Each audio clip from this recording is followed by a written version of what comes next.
بسم اللہ الرحمن الرحیم۔ جیسا کہ پوری پاکستانی قوم کو معلوم ہے کہ کچھ ہی دنوں بعد یہ اسمبلیاں تحلیل ہو جائیں گی اپنی میعاد پوری ہونے کی وجہ سے، اور اس کے بعد پاکستان میں ایک قومی اور صوبائی اسمبلیوں کا الیکشن کا انعقاد کیا جائے گا۔ پاکستان تحریک انصاف کے خلاف جو ایک سوچی سمجھی سازش کے تحت ایک کریک ڈاؤن شروع ہے ہمارے ممبران اسمبلی کے اوپر، سپورٹرز کے اوپر،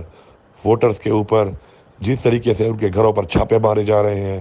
غیر قانونی پرچے کاٹے جا رہے ہیں، اور جس طریقے سے لوٹ مار کی جا رہی ہے اور توڑ پھوڑ کی جا رہی ہے، میں سمجھتا ہوں کہ ان حالات کو اگر بند نہ کیا گیا تو پاکستان میں جو الیکشن کا انعقاد ہو رہا ہے، یہ پاکستان میں اور بین الاقوامی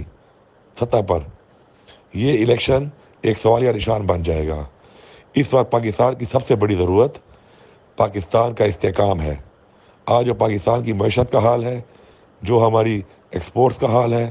اس کے علاوہ جو ملک میں بے روزگاری ہے، 12 لاکھ سے زیادہ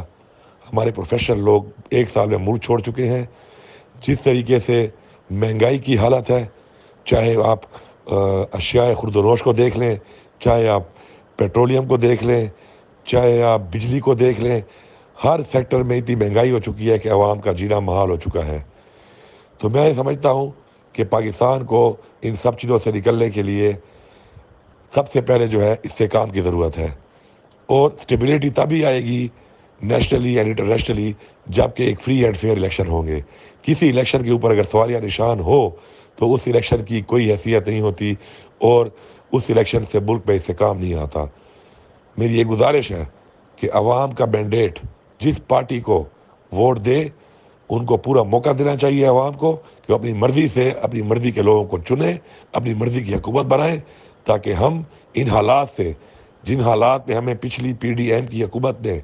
پچھلے 1.25 سال میں دھکیل دیا ہے، ہمیں ان سے نکلنے کا موقع مل سکے۔ میں آخر میں ایک بار پھر تمام ذمہ داران سے اور تمام جو انٹرم گورنمنٹس ابھی بنی ہوئی ہیں، جو کہ انٹرم گورنمنٹس نہیں ہیں بلکہ